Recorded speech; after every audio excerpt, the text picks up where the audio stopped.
The Senate has planned a weekend leadership meeting to chart the way forward for the implementation of the BBI final report. The meeting is set to craft a matrix of kickstarting the process that involves drafting a referendum bill, the collection of 1 million signatures, and eventually coming up with a referendum question. Our very own Sam Ogina reports on Parliament's attempt to plug the gap on implementation of the BBI report.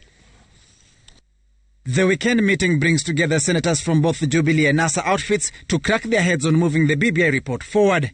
With confusion and lack of clarity on who is supposed to initiate the implementation process, the leaders are taking cognizance that Parliament will be critical in navigating the process. Minority Leader of the Senate, Siaya Senator James Orengo, hinting that the process to take the country to a referendum could start soon with the collection of signatures. In the next 14 days, we'll have a bill.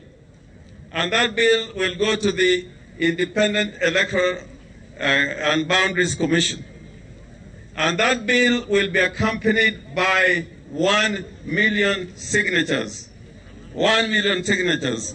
Once those signatures have been verified, and I hope IBC is not going to waste time. The Minority Leader laying a roadmap that he says will lead to a referendum in early 2021. It cannot go to referendum until it goes through public participation in the period of 3 months. We should be having a referendum by March, April next year.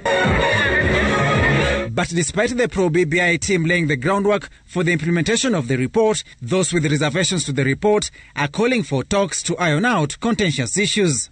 Leta kila mtu kwa meza. Wacha mtu ya mkokoteni, mtu ya wheelbarrow, mtu ya mama mboga, na ule industrialist na wale matajiri wakutane kwa meza moja wakubaliane ni nini aswa tunataka kubadilisha. The moderates warning against bulldozing of the process, instead advocating for consensus building. Tuongee pamoja kwa meza, kuhakikisha ya kwamba ile tunapitisha hata kama ni adui yako atakuwa rais, utakuwa comfortable ukiwa nyumbani kwako unasema mwenye yako huko sheria inanilinda hata kama mimi sio rais. Constitutional experts saying the president and opposition chief Raila Odinga hold the key to the next phase of the BBI, that they can opt for consensus talks, parliamentary initiative in amending the constitution, or popular initiative where proponents have to collect 1 million signatures to be submitted and verified by the IEBC before the referendum bill is transmitted to county assemblies. The draft bill has to enjoy the support of the majority of the 47 county assemblies before it can be introduced to both houses of parliament.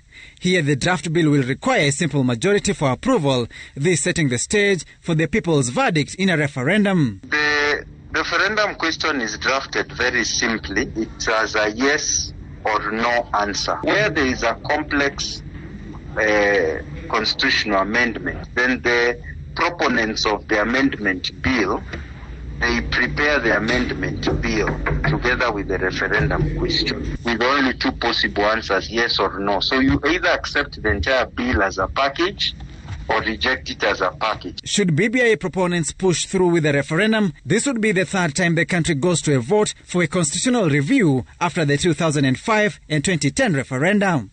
Sam Ogina, Citizen TV, Nairobi.